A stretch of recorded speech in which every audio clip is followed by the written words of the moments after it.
Hello, welcome to Success in Business. We are a panel of experts in our field, and we're here to share our nuggets of wisdom with you. And today our topic is attracting the perfect client.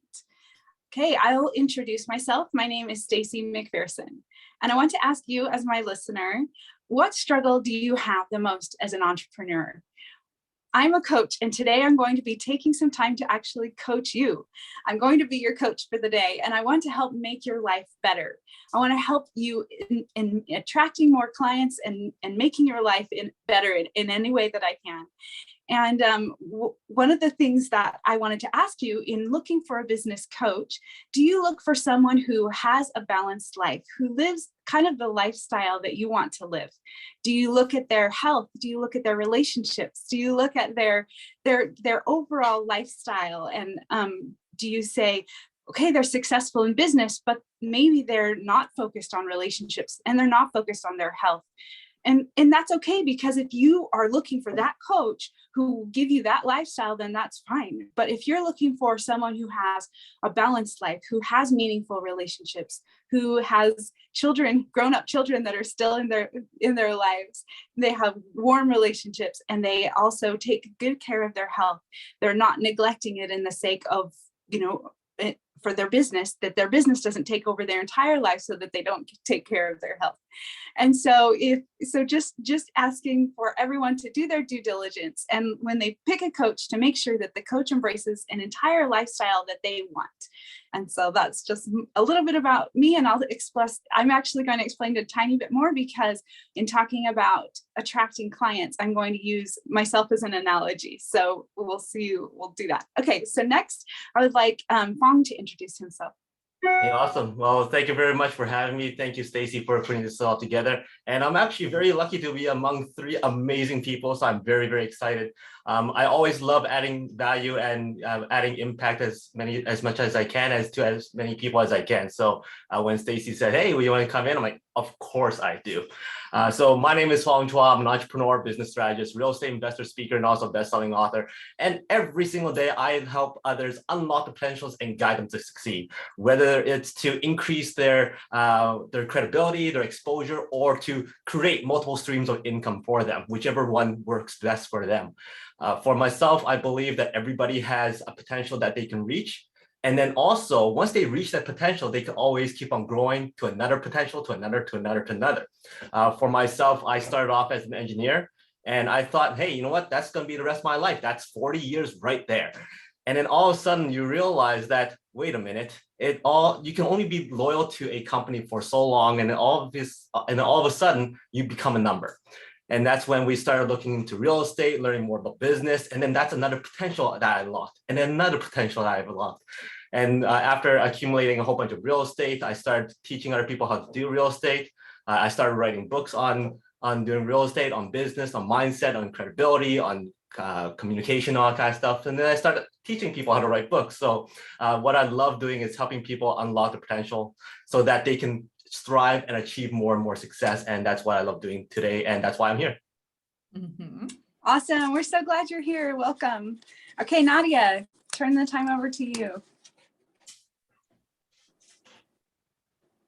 Unmute. Hi, everyone. I'm super excited to be here tonight. My name is Nadia Bash. I am, I think, the only one today that's from Europe. And first of all, thank you, Stacy. Thank you, Fong. Thank you, Karina, for having me. I'm super excited to be here. So my background is I used to be in the corporate world. So I started out in marketing and branding in big Fortune 500 companies. So Nestle, Philip Morris, and then ended up at Uber.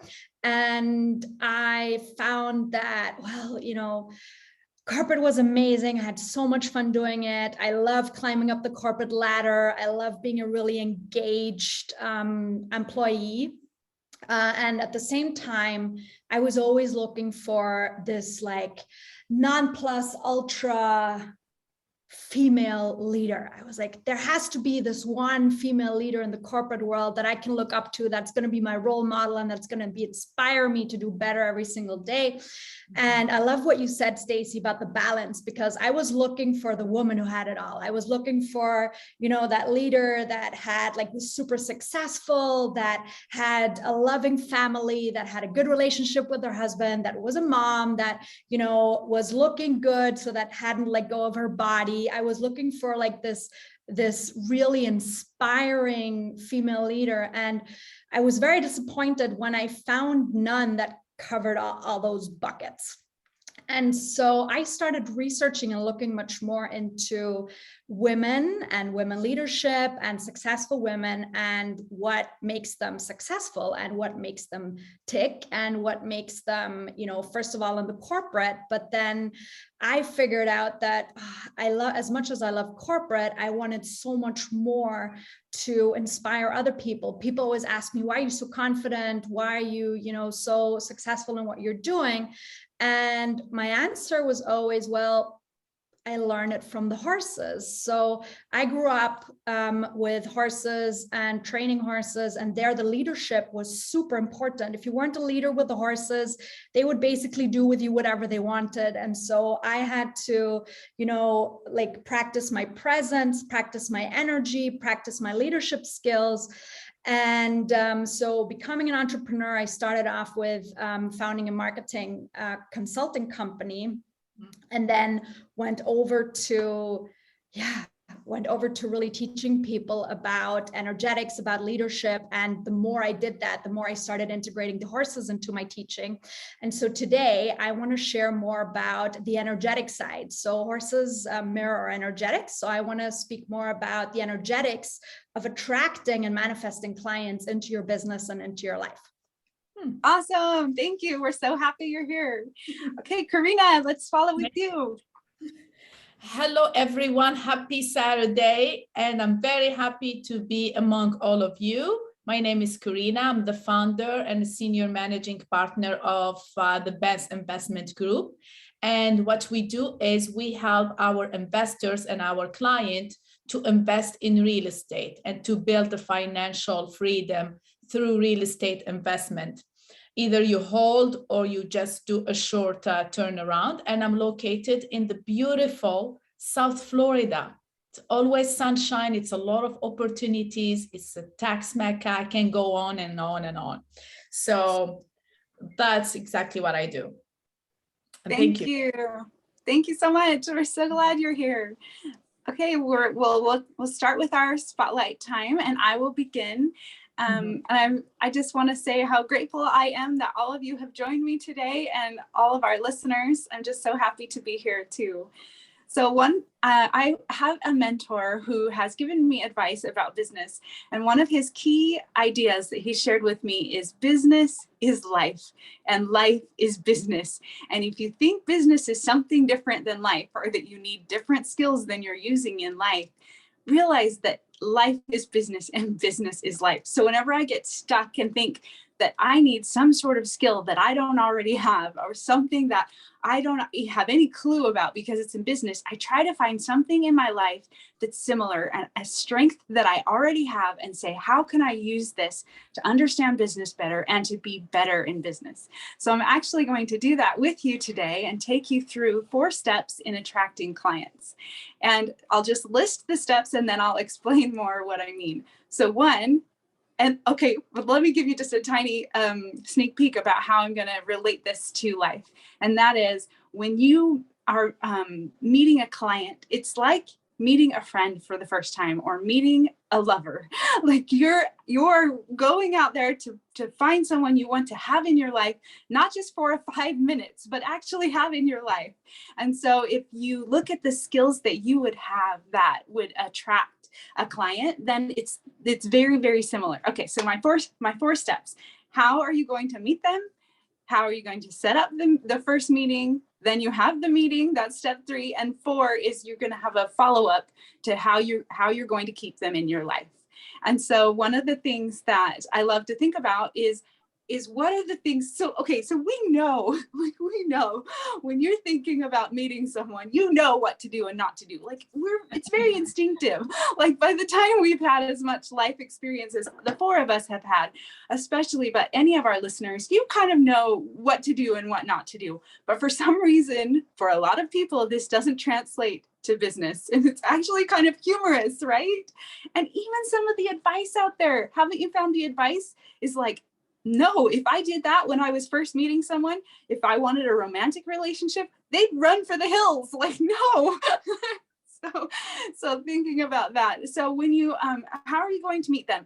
There are yes steps and no steps. And we kind of like, we know what they are for relationships, but let's think about how they are for business. Mm-hmm. And in order to create this framework of yes steps and no steps, things, yes, you should do this, or no, don't do this, I'm going to give you an analogy. So think about something that would be in your life that would help you know what are the ways that to keep people's attention and to show them something is good here.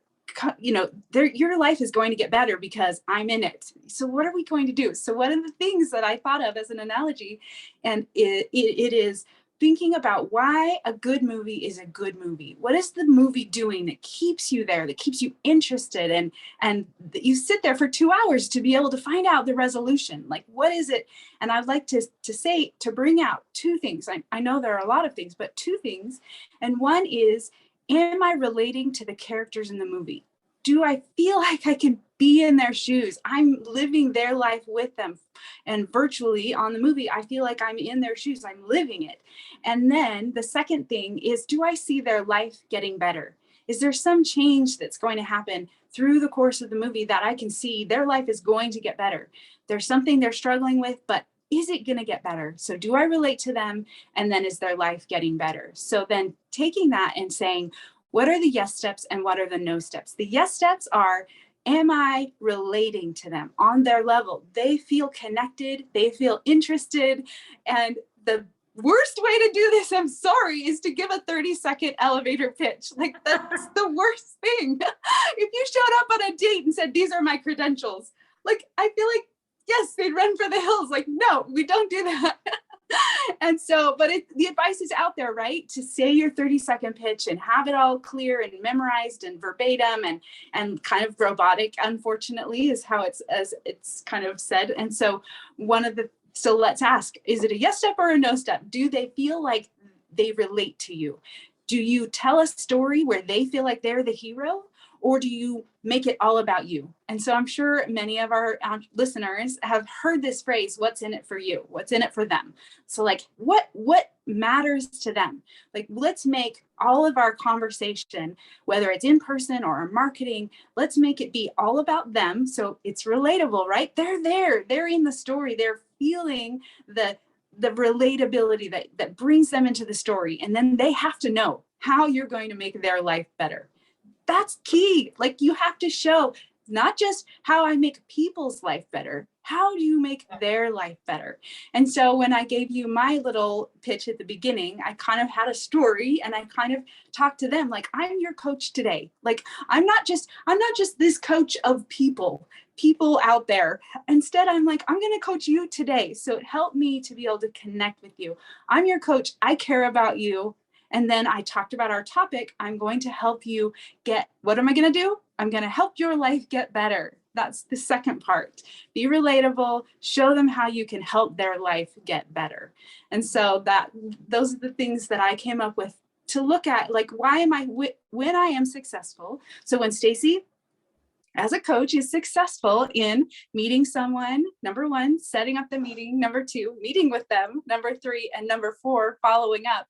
Is it because I've done the two steps or the two parts, being relatable or helping them to relate to me, and then showing them that their life is getting better? So thank you for joining me today, and I appreciate this opportunity, and I'll turn the time over to Fong. Oh, that's awesome, Stacy. I really love how you shared about the secrets to keeping that engagement, keeping people interested in what you're talking about. And I just wanted to piggyback on that a little bit, because I'm a big fan of this one TV show.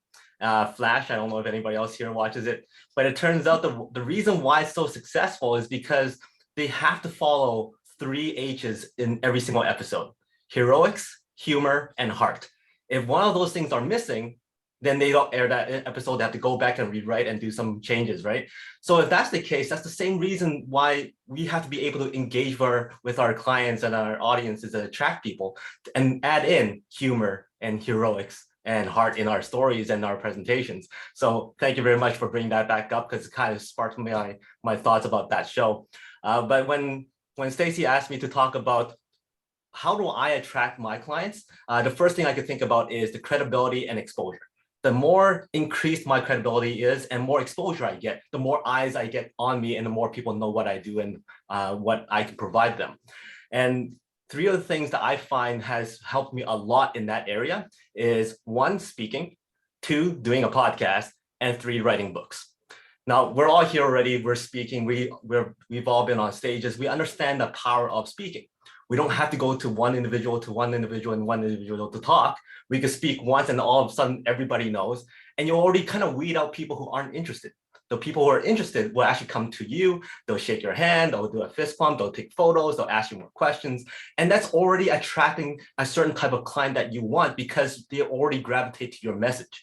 So speaking is very, very important. And for people who goes, you know what, I can't speak. Well, that's number 1, your first problem.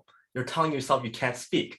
I challenge a lot of my clients, usually when we're doing Zoom calls and stuff like this, I go, I want you to, right after you log off of the Zoom call, go online, do a video and say, hey, I just took on this challenge. Next week, starting Monday, every single Monday, I'm going to do a 2-minute video of whatever topic I could come up with. Thank you for your support. I'll see you Monday. Well, now you're committed. So then one week after another, just keep on doing it. And that's how I started doing a lot of my videos. One of the toughest things I've ever done was doing videos. And luckily, I was challenged with that challenge. And that was about 300-400 videos ago. And now I'm doing all this stuff on the fly. It's a lot more easier, more comfortable. And speaking is something I absolutely love. The second thing I talked about was the podcasting. And a lot of us here have podcasts. And it's not as hard as people think. Really, just you need to have a computer, you have a microphone, record, upload, and within minutes, you would have your podcast up and exposing your credibility, exposing your message to more and more people. Now you just have to promote it. And again, when people listen to what you say and follow you more, they want to know more about what you do. And again, you're kind of finding the right clientele that's right for you. But I want to spend a little bit more time on the book aspect, because that's something I'm really passionate about. I help a lot of my clients write books. And again, it's not as hard as you think. A lot of my clients are able to finish their books within 3 to 4 months. If they're committed, they could get it from nothing, no writing abilities, nothing, from scratch, all the way to having a book in their hands within 3 months. And that's something I absolutely love doing because I could see their potential. I could see that they have this spark in their eye. And when they call me back holding their book in their hand and goes, you know what, you just made me cry. I'm like, that's what I do. I love doing that. When I can make you cry because of happiness, it's something I think is absolutely amazing. Now, when it comes to book writing, a lot of people's first 3 comments are this. 1, who am I to write a book? 2, who's going to read my book? And 3, there's already books out there. Why should I write a book? Mm-hmm. So number 1, who am I to write a book? Well, when I talk about speaking, about podcasts, most people are saying, you know what, I could do that. I could speak. Well, if you could speak, why can you not write a book? Do you expect when you speak that everybody listens to what you're saying? Probably not. So why can't you write a book and put it out there to see who wants to read your message? So number 1, you have a message to share. And if you have a message to share and you speak, then write that book. Number 2 was, who am I? Oh, who's going to read my book? Well, the thing is, well, if that person there does not want to read your book, that's okay. That's not your target market. Focus on the people who actually wants to listen to your message and learn from you. You have a different voice than other people. So don't worry about the people who don't follow you. Don't worry about the people that are giving you negative feedback. Don't worry about those people. Worry about the people that actually give you their attention and wants to learn more from you. And when you can impact one person, then you're already making a difference. And then the third thing is, there's already so many books out there. Why should I write that book? Well, for that, I would usually say this. Over the last 100 years, there hasn't been anything new that's been written, but your voice hasn't been heard. Now, I could write the exact same book that you write, but I would not be able to attract the same people that wants to listen to you say those same words. So therefore, every single moment that you're not writing that book is every single moment that you're priving your people, your followers, your friends, your potential clients from your message. So what's stopping you? Now, I did say that lots of my clients can finish their books within 3 to 4 months. So how do you do that? I talked about speaking, I talk about podcasts. Now, how about this? If you started a podcast and you pre-recorded 10 episodes over one theme, and each episode's 10 to 15 minutes, most people are able to do that in an hour, 2 hours to prep for each episode. Well, if that's the case, within 20 hours, you should have 10 episodes recorded. Take those 10 episodes, send it off to a transcription service, and now you have 10 chapters for your book. Do some editing, put a cover on it, send it up to Amazon or KDP, and you already have your book done. Obviously, you have to do some molding on all kinds of stuff, but really, that's the gist of it. So if you really want to increase your credibility, expand your exposure, speaking, podcast, and writing the book, all three of these things will absolutely do that, attract more clients, and they're all something that you could do right now. And that's what I want to share. Thank you. That's awesome. I feel so motivated. Like, oh, I can totally do that. That's awesome. Thank you. Well, I'm sold. Yeah. That's all. I am sold. All right, we'll turn the time over to Nadia. Beautiful. Wow. I loved what both you shared, Stacey, Fong. Can't wait to see what Karina's going to share. Beautiful. So speaking about the energetics of attracting clients, right? You guys spoke a lot about being visible. And I loved, Stacey, your analogy with the dating, because I use it a lot as well in my work with my clients. I absolutely love it because I found exactly the same, I found exactly the same thing as you did, that, you know, when it comes to dating, most people kind of have the energy and they know what they're doing, but somehow when it comes to business, we're like, you know, we lose like common human sense, you know, of how we act, and we end up being people that are not behaving in a very natural way. And so I love the dating analogy and I use it all the time and people really get it. So this is something, so thanks for sharing that. And when it comes to, you know, attracting clients, I love what you said, Fong, in terms of, you know, writing a book, speaking, like putting yourself out there in order to attract clients. Like these are all topics that relate very much to the strategic side, right? And what I would love to add to that is when we speak about energetics, we speak about the masculine and the feminine side, right? So the masculine side is very much about having the right strategy in place, the doing side of things like speaking, putting yourself out there, being visible. And what's important is that you need to find the strategy that is right for you, because the strategy that is right for your business coach, the strategy that's right for your best friend, your best entrepreneurial buddy, even your business partner that you're working this close with, doesn't mean energetically even that is the right strategy for you and the right strategy also for your dream clients, right? So your soul aligned clients, if you want them to find you, then you need to find what works for you. And one of the big learnings I had myself was I was so much into strategy because I used to be in branding marketing, so my whole corporate career was about strategy. So when I started my consulting company, it was all about brand and marketing strategy. And that is still very important. But what I find is that people end up using strategies that they don't feel good about. So there's a difference between having fear, like what Fong said, you know, like, why should people listen to me? Like the topics of self-worth or fear, that's one side of it. It's obviously something you need to work on. And I'm sure Fong will help you through that. But on the other side of it, you need to feel what feels right for you in terms of strategy and go for that, you know, in order for your soul aligned clients to find you. And the second part that I want to talk about is really more the feminine energy. So when we speak about attracting clients from an energetic perspective, What's interesting is that, first of all, like before we started this recording, we all spoke about having fun and being excited about having this call. And that is the absolutely most important thing when it comes to attracting clients, is you want to have fun with your offers. If your offer doesn't feel fun, if what you're doing doesn't feel fun and it doesn't excite you, my God, your clients are also not going to be excited and they're not going to buy from you. So that is something that I feel is so wildly underestimated, that we don't think about, oh, I should be offering this because it's something that my clients potentially want, versus, is it something you really enjoy? Is it something that really excites you? And also being in the right frequency of, when you have fun, you automatically attract the right people and you manifest the right people into your life, because you're an energetic match with exactly those people in order to find you. And there's one story I want to share with one of my clients that I took to the horses. And that was, she called me and she told me, well, I really have problem getting clients. Like, I've been doing my business for 6 months and nobody signed with me.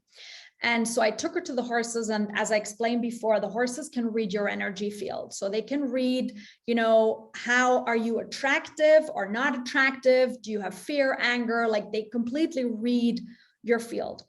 And so I went with her to the horses, and the horses wouldn't go near her. So I said, we need to catch this one horse. And that horse, like, every time she went there, the horse would just walk away. And this went on for 2 hours. For 2 hours, this poor lady was trying to catch one of my horses. And so then we started shifting her energy. And I said, okay, we need to do something in order for you to have fun with this, in order to enjoy this, and in order for you to believe that this horse is going to come to you as if by magic. And so we started doing different things, and we started talking about different things, and she started dancing. I made her do the craziest things, I have to admit. But we started having fun with it. And I said, you know what? It doesn't matter if the horse ends up showing up or not. Like, let's have fun. Let's have fun. Let's be excited. Let's be excited about what's happening.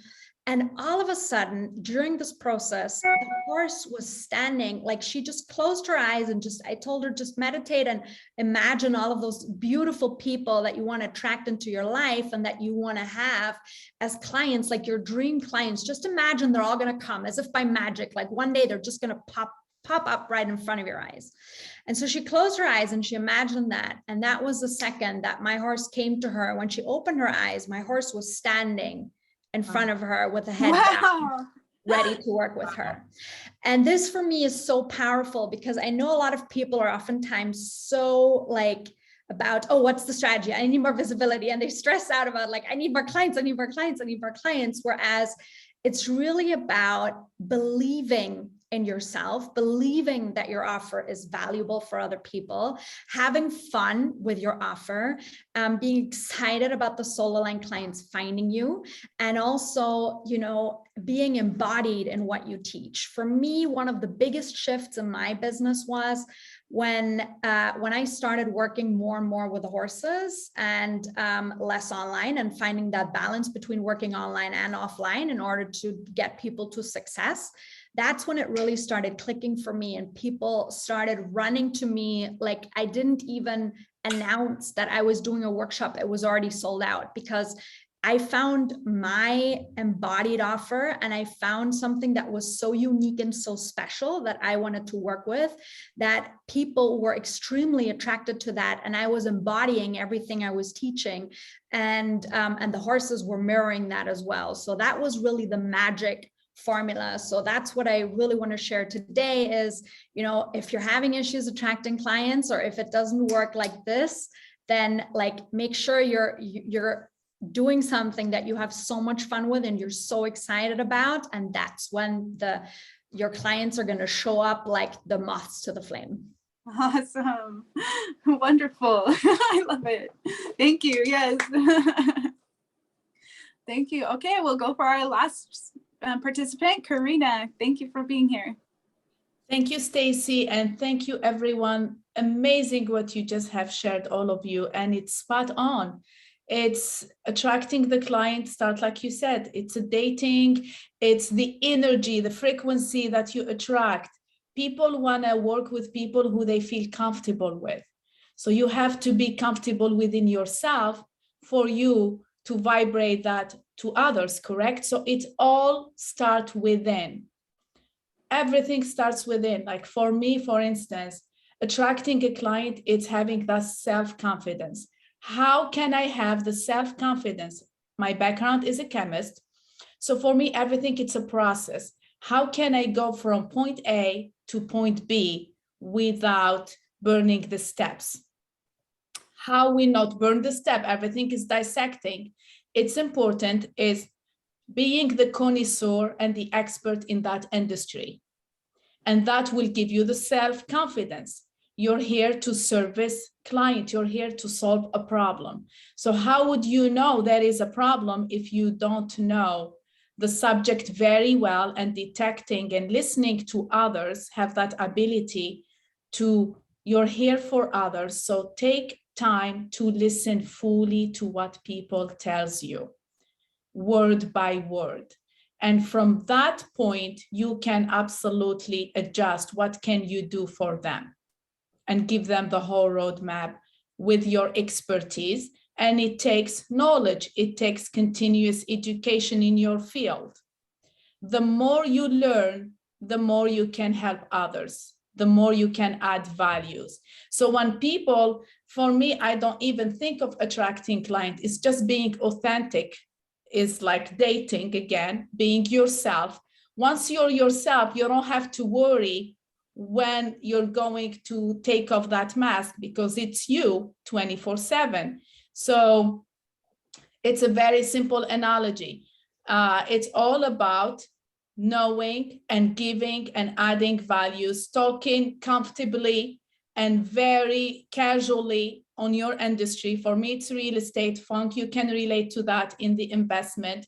I just talk casually about real estate and start opening door, opening conversation. And from there, when people see, oh, wow, she's very great on this subject, she knows this subject very well, she can help me, or she can direct me or connect me with the right people. So it's all about knowledge. It's all about self-confidence, which means adding values and helping others while not being the expert on that field. And again, Nadia, is the energy.